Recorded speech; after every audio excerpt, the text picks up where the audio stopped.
Muito boa noite a todos. O Jornal da Guará está no ar e você vai ver na edição desta terça-feira, 9 de abril. Especialistas explicam a deficiência da pavimentação de São Luís. Período chuvoso evidencia a qualidade duvidosa do asfalto. Chuvas também continuam trazendo prejuízos ao Maranhão. Cidades em situação de emergência sobem para 18. Em São Luís, moradores que têm imóveis em risco de desabamento continuam nas casas por não ter para onde ir. Veja também como proceder em caso de pessoas desaparecidas no estado. O ministro da Ciência e Tecnologia vem ao Maranhão discutir os próximos passos da base de Alcântara e os preparativos para a maior via-sacra do estado, no Anjo da Guarda. Agora, no Jornal da Guará.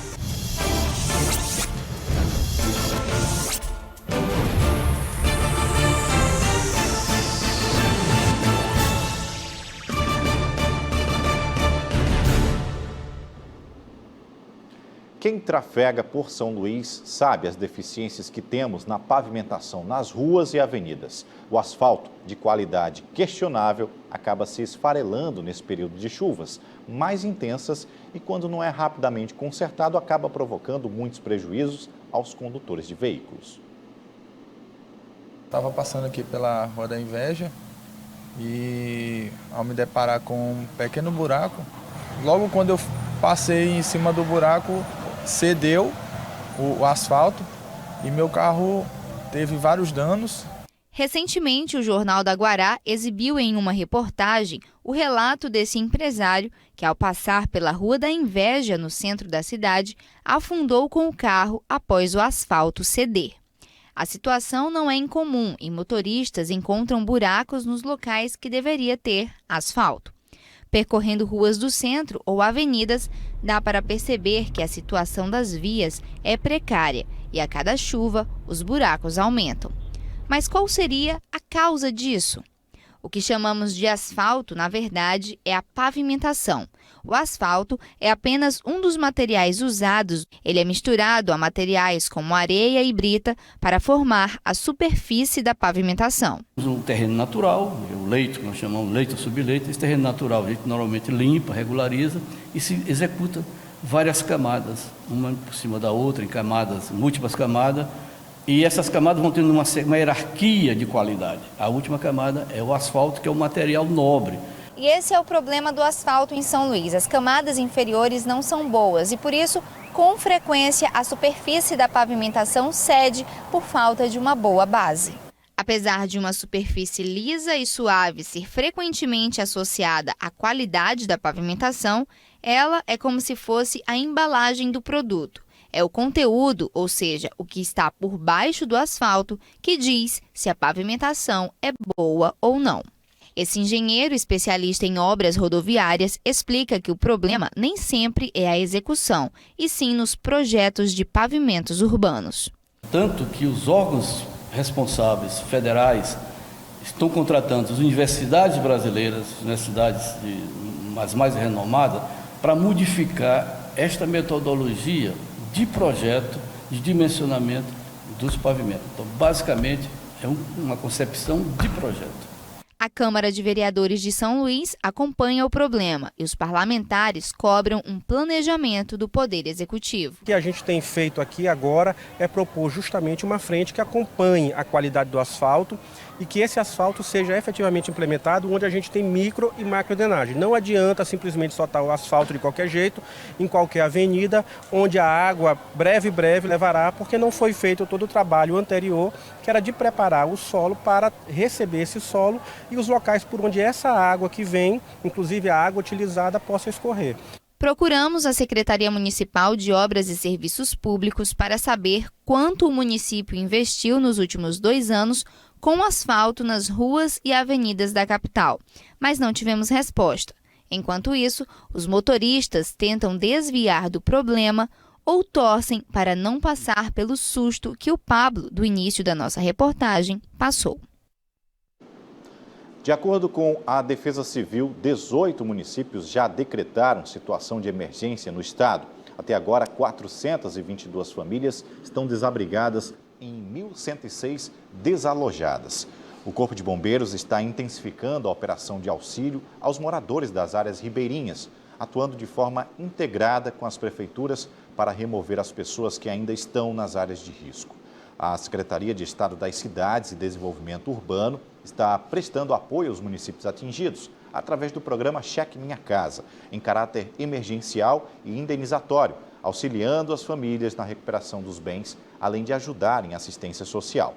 Já a Secretaria de Estado de Desenvolvimento Social está disponibilizando água e cestas básicas às famílias afetadas. Bom, em Caxias, várias famílias estão desabrigadas por causa da cheia dos rios. Cerca de 100 mil pessoas foram afetadas e mais de 1.500 famílias foram desabrigadas em várias regiões do estado. Na cidade de Coroatá, distante cerca de 160 quilômetros de Caxias, o nível do rio Itapecuru chegou a mais de 9 metros de altura. O que chover aqui vai comprometer cidades abaixo, né? Como Codó, Cantanhede, entre outras cidades, até a própria cidade de Itapecuru. Como você bem falou, mesmo assim com o nível é considerado normal, mas mês de abril, mais chuvas, né? Ainda promete no mês de abril algumas chuvas, então por isso a gente está monitorando, acompanhando e sempre mantendo informado através das redes sociais, dos meios de comunicação, TV, rádio, a essa elevação para deixar a população informada. Das cidades do estado que menos sofreu com as fortes chuvas foi Caxias. Apenas uma família da Rua Nova, no Salobro, pediu ajuda para sair do local de risco. Na última sexta-feira, dia 5 de abril, o rio Itapecuru chegou ao seu nível máximo aqui em Caxias, 6 metros e 45 centímetros de altura. Para você ter uma ideia, inundou toda essa área aqui onde nós estamos.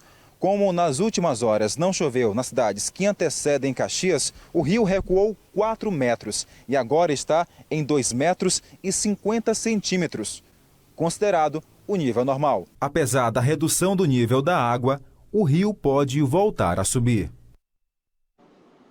Na periferia de São Luís, muitas famílias que estão morando em áreas de risco ainda não saíram de casas condenadas pela Defesa Civil Municipal, o que podem vir abaixo a qualquer momento.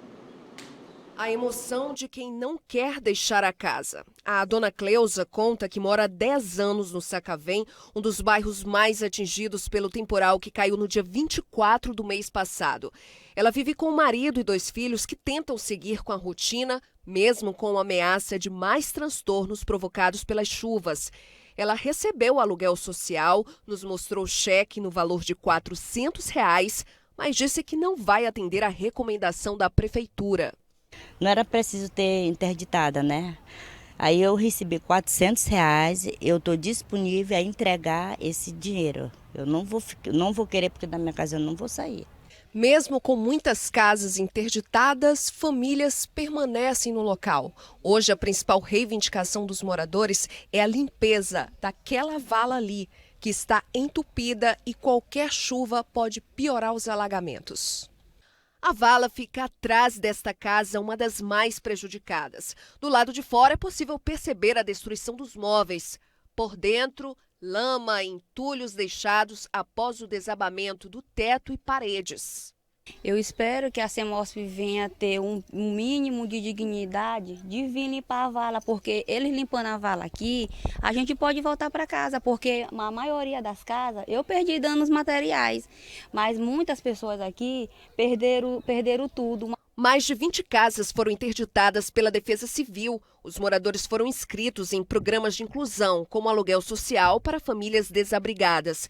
O benefício de R$ 400 é pago durante o prazo de 6 meses, podendo ser estendido. A seguir, você vai saber como o Disque Denúncia cataloga,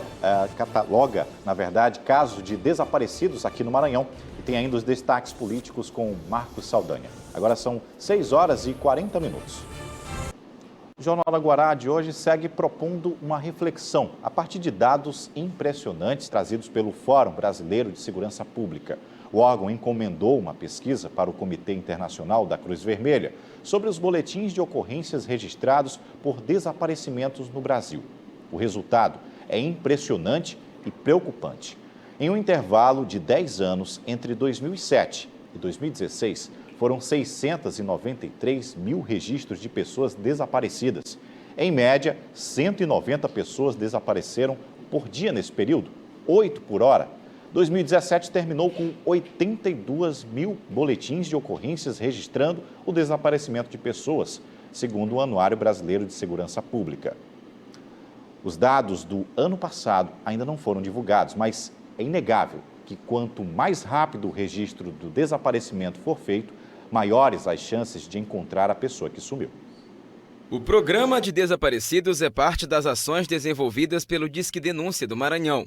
De janeiro a março deste ano, foram registrados 52 desaparecimentos no estado. Atualmente, o quadro tem 20 pessoas que ainda não foram encontradas. Depois que é feito o BO, a delegacia, o delegado, quem atendeu a pessoa, encaminha para cá, para que a gente possa fazer uma denúncia, possa fazer o cartaz e lançar junto com a mídia para que todos saibam que aquela pessoa está desaparecida. Em relação a da baixa, a gente pede muito porque isso a gente tem um probleminha com isso aí, é que as pessoas, quando o parente for encontrado, eles voltem aqui para dar baixa, para que a gente possa tirar do sistema que essa pessoa está desaparecida. Cerca de 70% das denúncias foram feitas na capital.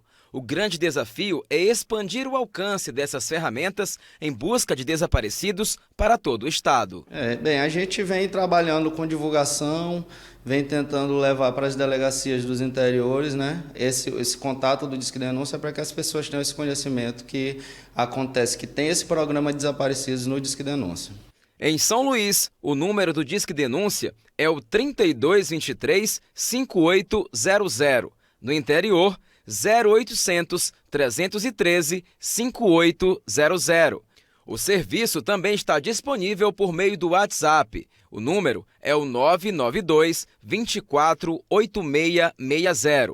É importante ressaltar que a plataforma tem meios eficientes de identificar e rastrear números que praticam trote. Enquanto uma criança, alguma pessoa está passando trote, tem outra pessoa que poderia estar fazendo uma denúncia importante, né? E aí acaba não conseguindo, pode não conseguir, né? Bom, no mês de março, 8 pessoas foram vítimas da violência do trânsito na Grande São Luís. Metade delas foram atropeladas. A punição a essas pessoas pode levar anos e abre feridas difíceis de cicatrizar na vida da família das vítimas. Nesta terça-feira, a Justiça realizou o julgamento de um homicídio doloso no trânsito que ocorreu há 7 anos. 6 testemunhas compareceram ao julgamento, 3 de defesa e 3 de acusação. O primeiro a prestar depoimento foi um policial militar que atendeu a ocorrência no dia do acidente. A segunda testemunha foi uma vítima do atropelamento. Diante do tribunal, ela mostrou um dos braços que ficou com problemas depois do acidente. O caso aconteceu há 7 anos. Rafael dos Anjos Alves é acusado de atropelar 6 pessoas em uma parada de ônibus no aterro do Bacanga, aqui em São Luís. 3 vítimas morreram. O processo foi levado até a última instância, até ser julgado nesta terça-feira pelo Tribunal do Júri, em São Luís. A demora deveu-se aos recursos, na maioria protelatórios, intentados pela defesa do réu. Isso causou essa demora excessiva, um delito que ocorreu no final de 2012, somente hoje, 6, 7 anos depois, vai ser apreciado pelo Tribunal Popular do Júri. O advogado de defesa de Rafael dos Anjos explicou o motivo de tentar evitar que o caso chegasse ao Tribunal do Júri. O Tribunal do Júri é competente para julgar os crimes dolosos contra a vida, né? Ao analisar os autos, nós verificamos que a conduta do Rafael não se amoda ao dolo eventual, como vem insistindo o Ministério Público, e sim a questão da culpa consciente. Existe uma grande diferença entre dolo eventual e a culpa consciente. O resultado do julgamento saiu agora há pouco e Rafael foi condenado a 6 anos e 9 meses de prisão em regime semiaberto por homicídio culposo e lesão corporal gravíssima. Ele pode recorrer em liberdade. O excesso de velocidade, sinônimo muitas vezes de imprudência, provoca acidentes, incluindo atropelamentos. Alguns mecanismos são implantados para impedir que mais apressadinhos desrespeitem os limites de velocidade. Só que nas estradas federais, os redutores não estão funcionando. Na Avenida dos Portugueses, um dos braços da BR-135 em São Luís, praticamente todas as barreiras eletrônicas não funcionam. Com a falta de um controle de velocidade, mesmo onde há faixas de pedestres, as pessoas não confiam atravessar. É porque ele deu aí parou ali pra gente passar, deu sinal pra gente passar. E não vinha outro ali atrás. Mas geralmente eles não param. Ah, parece. Tá. Se a gente ainda é correndo essa faixinha aí, rapidinho aí. Se atravessar uma rodovia no Brasil já é uma tarefa difícil, ela deve ficar ainda pior após uma decisão presidencial tomada no mês passado, que suspendeu a instalação de novos dispositivos de controle de velocidade até que seja feita uma revisão pelo Ministério da Infraestrutura. A mudança foi defendida pelo próprio presidente, que não descarta a possibilidade de retirar grande parte das barreiras eletrônicas que atuam no controle de velocidade das rodovias. De acordo com este engenheiro, a medida é uma decisão arriscada e pode aumentar o número de acidentes, já que a velocidade é a principal causa de colisões nas rodovias federais. Porque o excesso de velocidade nas rodovias federais e estaduais provoca a maior parte dos acidentes com mortes. Tá? Então, você retirar esse dispositivo eletrônico, não é? Vai ensejar que a própria população construa, como vinha acontecendo antes, os dispositivos físicos. Constrói aquela lombada, sem nenhuma obediência aos padrões técnicos, não é? Do CONTRAN. E aí o que provoca o seguinte, se o condutor vem em alta velocidade e bate numa lombada daquela física, muitas das vezes ele perde até o controle do veículo e provoca um acidente muito maior. A possibilidade de retirada de barreiras eletrônicas preocupou Andréa, que conhece bem as dificuldades de atravessar uma rodovia. Se diminuir vai ficar complicado, né? Porque já é difícil do jeito que está. A solução para o problema, segundo o engenheiro, seria melhorar a sinalização já existente e, em vez de reduzir as barreiras eletrônicas, investir em novas tecnologias de controle de velocidade. Se fosse possível, a gente ter um sistema que fiscalizasse em toto todas as vias, cada centímetro de via, a gente teria aí uma redução de quase 80% nas mortes no trânsito. Mas ainda não é viável isso. A gente tem tecnologia? Tem. Mas a tecnologia, até chegar à sua aplicação prática, existe um lapso de tempo muito considerável. Bom, estamos aqui com o Marcos Saldanha para falar de política no Jornal da Guará de hoje. Boa noite. Boa noite, Hugo. Marcos Saldanha, a gente fala sobre a situação do DEM, principalmente aqui na capital São Luís. Nós temos um novo comando do DEM, do deputado. O Neto Evangelista assumiu a presidência do Diretório Municipal do DEM. Esse é um grande indicativo de que ele, de fato, será candidato, não deve abrir mão da disputa, né? E quando ele assume o Diretório Municipal, ele passa a ter o controle sobre a questão de filiações e dos encaminhamentos que o partido terá no município. O DEM é um partido forte. Só a gente lembrar que tem vários ministros que são filiados ao DEM. A gente tem o próprio presidente da Câmara Federal e a gente tem o Juscelino também coordenando a bancada aí no Congresso Maranhense, né, de deputados e senadores. Então, o Neto Evangelista aí vai se consolidando como nome nessa pré-candidatura, nessa disputa. Chama atenção também na reunião que aconteceu ontem, né, que conduziu o deputado estadual ao diretório estadual, a presença de Luiz Fernando, né, ex-prefeito de São José de Ribamar. Ele estava aí sem partido, saindo do PSDB, e aí participando dessa reunião deve sinalizar a ida dele ao DEM. Por outro lado, quem não participou da reunião foi o secretário de Educação do Estado do Maranhão, Felipe Camarão, que é filiado ao DEM, mas que já se justificou que estava em sala de aula e que não tem, de fato, nenhum interesse nessa disputa em concorrer. Ou seja, o caminho do DEM já está definido, né, na disputa deve ser o Neto Evangelista. Agora, o que deve acontecer é a busca por um nome aí para formar a vice, né? Para compor essa chapa aí, essa aliança aí que venha se fortalecer, né? E, digo mais, deve ser um partido para as eleições do ano que vem, eleições municipais, se de fato ocorrerem, né? Que ontem a gente falou que os prefeitos querem prorrogar aí os mandatos por mais 2 anos, formando eleições gerais. O que deve acontecer é que o DEM deve vir muito mais forte do que, por exemplo, o PSL, que é o partido do presidente.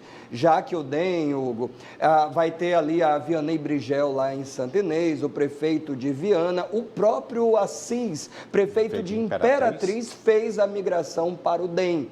Então, um partido que deve ganhar uma força muito grande. Talvez o partido que deve aí herdar muito do que o MDB tinha de força, só que com a possibilidade de enquadrar alguns nomes de centro-esquerda, centro-direita, um partido com esse perfil mais conciliador, né? Então, é um partido que deve crescer bastante. Bom, destacando também que o Neto já participou de uma outra eleição como vice, né, na chapa do falecido deputado federal, ex-governador do estado, João Castelo, concorreu, já tem uma experiência, né?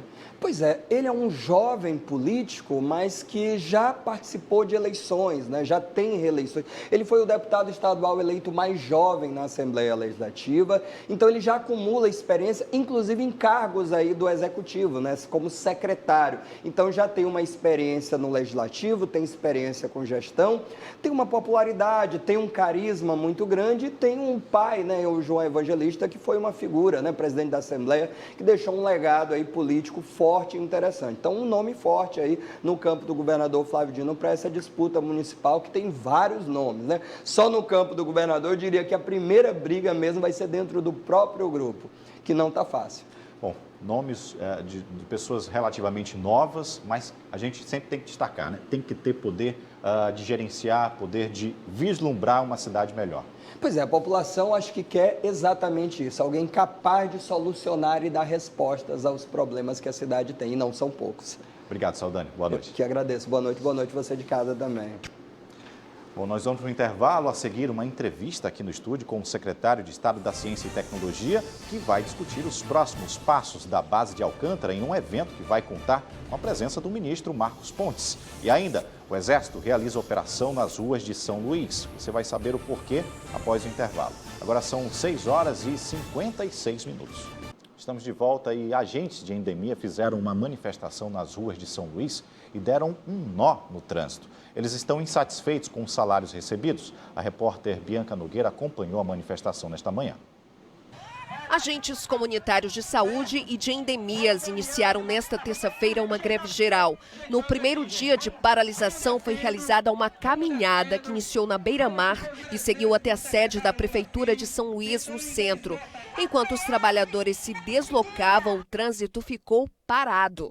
A principal pauta é a implantação do piso salarial, que foi aprovado no ano passado, de 1.250 em Brasília, que a gente é regido por uma lei federal, e o piso já foi aprovado e não foi implantado até hoje. Atualmente, um agente de combates a endemias recebe R$ 1.014. Esse valor sem os acréscimos de salubridade e o incentivo. Se equiparado ao determinado pelo governo federal, o salário subiria para R$ 1.562,50.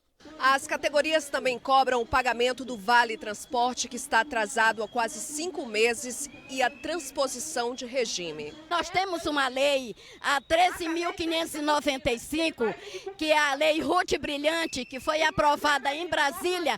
Ela tem o dispositivo que diz que o gestor poderá sim nos transportar de seletivo para estatutário. Enquanto a greve continua, apenas 30% dos agentes estão trabalhando no setor administrativo. Portanto, o combate aos vetores da dengue, zika e chikungunya está suspenso. Bem, o Exército está nas ruas em São Luís e Imperatriz realizando operações nessas cidades. O repórter Jairo Martins tem informações para a gente sobre esta atuação. Está sendo realizada desde ontem em todo o país a Operação Alta Pressão 8, que tem por finalidade fiscalizar a venda de munições e de armamentos em todo o país. Sobre esse assunto eu converso agora com o comandante do 24º BIS, Tenente Coronel Souza Filho. Aqui no estado do Maranhão, nós temos 3 municípios que estão sendo fiscalizados: São Luís, Imperatriz e Balsas. Ação de produtos controlados subordinadas à 8ª Região Militar. A ação ela ocorre simultaneamente com a coordenação das 12 regiões militares do Exército Brasileiro, e o 24º Batalhão de Infantaria de Selva está subordinado para essa operação à 8ª Região Militar, que é sediada em Belém, e tem como área de responsabilidade os estados do Amapá, do Pará, do Maranhão e do norte de Tocantins. Nós temos cerca de 180 militares sendo empregados numa operação interagências. Nós chamamos de operações interagências aquelas em que o Exército Brasileiro trabalha com o apoio de outras organizações, de outras instituições. Nesse caso, aqui no estado do Maranhão, aqui na cidade de São Luís, nós estamos trabalhando com o apoio da Polícia Militar do estado do Maranhão, do Corpo de Bombeiros do Maranhão e da Receita Federal. E a 8ª Região Militar estima que está empregando dessas outras organizações, desses outros órgãos de segurança e de ordem pública, em torno de 60 integrantes, para fiscalizar mais de 22 municípios, com 18 equipes espalhadas no terreno, de 11 diferentes organizações militares, de 11 diferentes quartéis, trabalhando em prol da fiscalização dos produtos controlados. Essa fiscalização visa intensificar o controle das armas e do comércio de armas e munições e através da fiscalização das empresas que são cadastradas no sistema de fiscalização de produtos controlados. Aqui na cidade de São Luís, as empresas que foram selecionadas para serem fiscalizadas, até o momento não foi verificada nenhuma irregularidade. Obrigado, comandante. Jairo Martins para o Jornal da Guará. Veja agora o que mais foi notícia nesta terça-feira.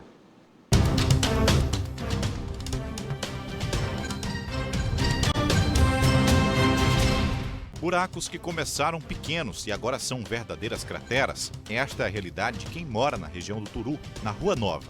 Alguns motoristas chegam a desistir de atravessar a buraqueira. O problema não é só para os motoristas, mas também para os pedestres. Olha só, para atravessar, o seu Carlos carrega no colo a pequena Kiara, a cachorrinha dele. A Secretaria Municipal de Obras e Serviços Públicos, a CEMOSP, informou que vai levar uma equipe ao local para fazer o levantamento das demandas.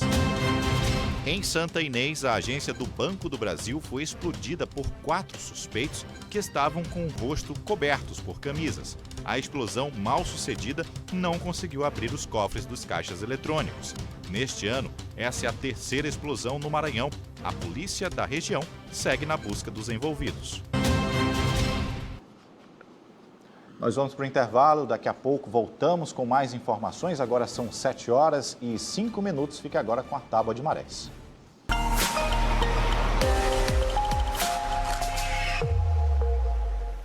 A Tábua de Marés apresenta nesta quarta-feira a primeira baixa-mar às 3h55 da manhã, marcando 0,8 metros. A pré-mar será às 9h53, com 5,6 metros. A segunda baixa-mar às 4h24 da tarde, com 0,6 metros. E, por fim, a pré-mar com 5,3 metros, às 10h28.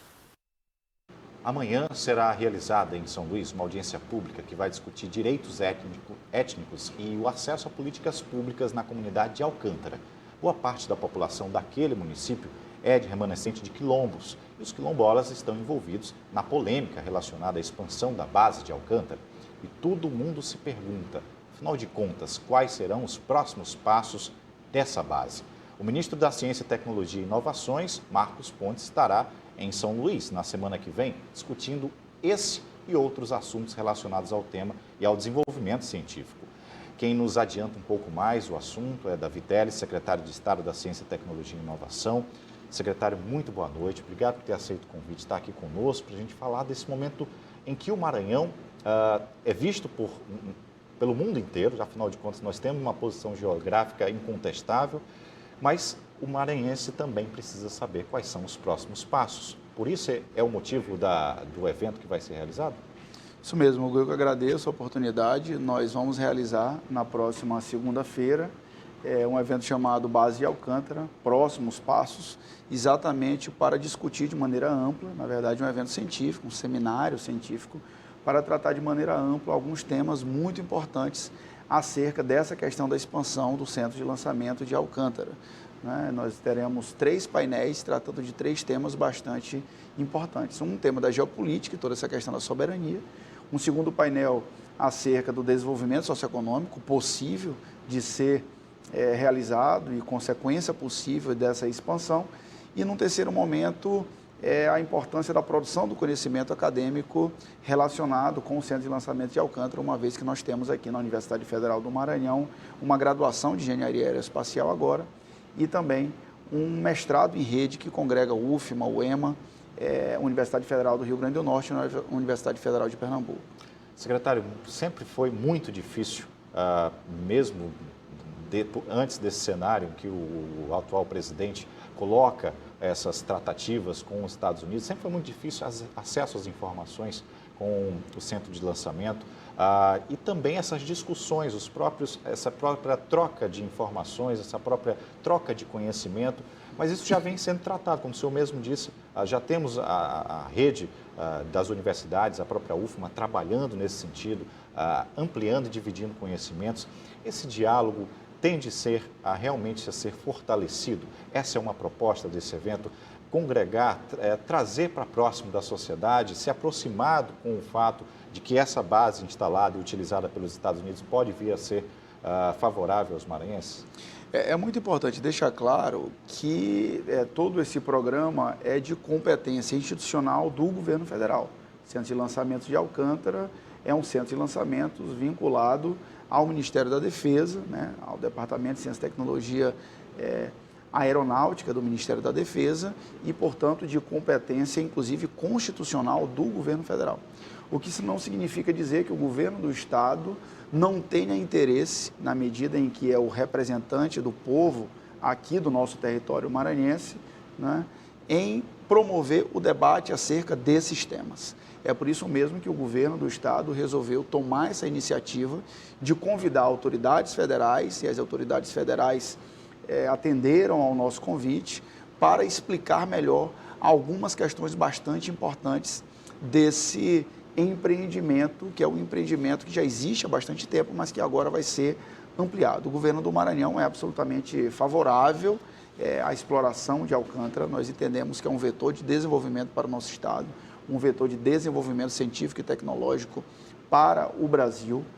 No entanto, o governo do Estado entende também que é essencial que nós possamos garantir, que o governo federal possa garantir a soberania, né? Aliás, é o fundamento primeiro da República Federativa do Brasil, está lá no nosso artigo 1º, inciso 1, né, da nossa Constituição, e, por outro lado, também garantir que as comunidades, garantir que as pessoas que moram em Alcântara não serão remanejadas como já aconteceu em outros momentos. O acordo de salvaguarda tecnológica, que vai ser apresentado pelo ministro Marcos Pontes no painel de abertura, junto com o governador Flávio Dino, ele vai apresentar na presença do governador Flávio Dino, ele trata exatamente de um mecanismo de garantir propriedade intelectual.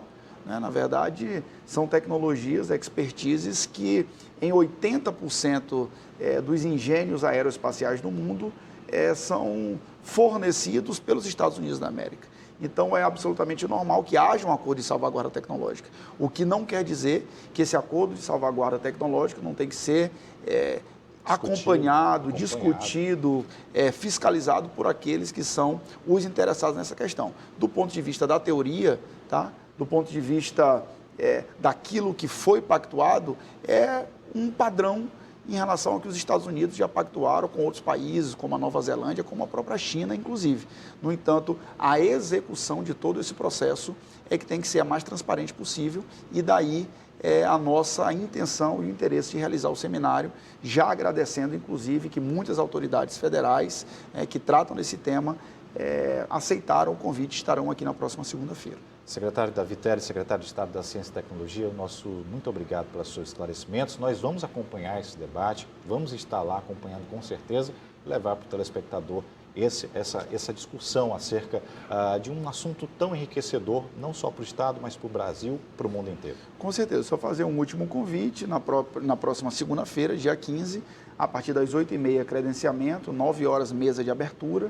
Às 10h15 começa o primeiro painel, depois do intervalo para o almoço, às 14 horas o segundo painel e já às 16 horas o último painel, o painel 3, tudo lá no Palácio Henrique de La Roque, na sede administrativa do governo. Obrigado, boa noite. Boa noite. O maior espetáculo a céu aberto do Maranhão, a Via Sacra, vai acontecer na próxima semana. E para isso acontecer, toda a comunidade do Anjo da Guarda se envolve nessa ação que demonstra a fé de um povo em torno de uma história da ressurreição que é contada há quase 2000 anos. A participação da comunidade é o segredo desses 38 anos de sucesso do maior espetáculo ao ar livre do Maranhão, a Via Sacra do Anjo da Guarda. E essa ligação com os moradores é tão forte que influencia e serve até de inspiração para os jovens. Morador do Anjo da Guarda, quando criança, o Arles fez papel de anjinho em uma das apresentações. Hoje, aos 22 anos de idade, ele está concluindo o curso de teatro na Universidade Federal do Maranhão e, neste ano, atua como diretor de cena do espetáculo. Eu comecei aqui e, a partir disso, eu fui me interessando por teatro pelo curso que é oferecido pelo Grita, que faz o projeto Via Sacra. E aí eu fui gostando realmente do teatro e, a partir disso, eu decidi fazer teatro na Universidade Federal do Maranhão. A Via Sacra do Anjo da Guarda reúne anualmente cerca de 200 mil espectadores durante os 2 dias de apresentação. O espetáculo é encenado pelas ruas do bairro, que ficam interditadas. São 5 grandes momentos, sendo que 4 deles acontecem em palcos espalhados pelo bairro, como este que está sendo montado. Simonei, que é arquiteto e urbanista, há 6 anos trabalha como cenógrafo do espetáculo. Sim, é muita correria. Na verdade, a gente está num processo há dois meses. A gente concebe os cenários e aí a gente chega nessa etapa que é a execução, que são 2 semanas antes. Aí a gente tem os contratempos, que é a chuva que tem atrapalhado bastante. A gente chega bem cedinho e não tem hora para largar. E a gente destaca que o que nos move, o que faz isso acontecer é a força da comunidade. Além de contar a história dos últimos dias de Jesus Cristo até o momento da ressurreição, a Via Sacra do Anjo da Guarda sempre traz algo diferente, uma temática social. Neste ano, o espetáculo vai promover uma reflexão sobre o aumento dos números de feminicídio no Brasil.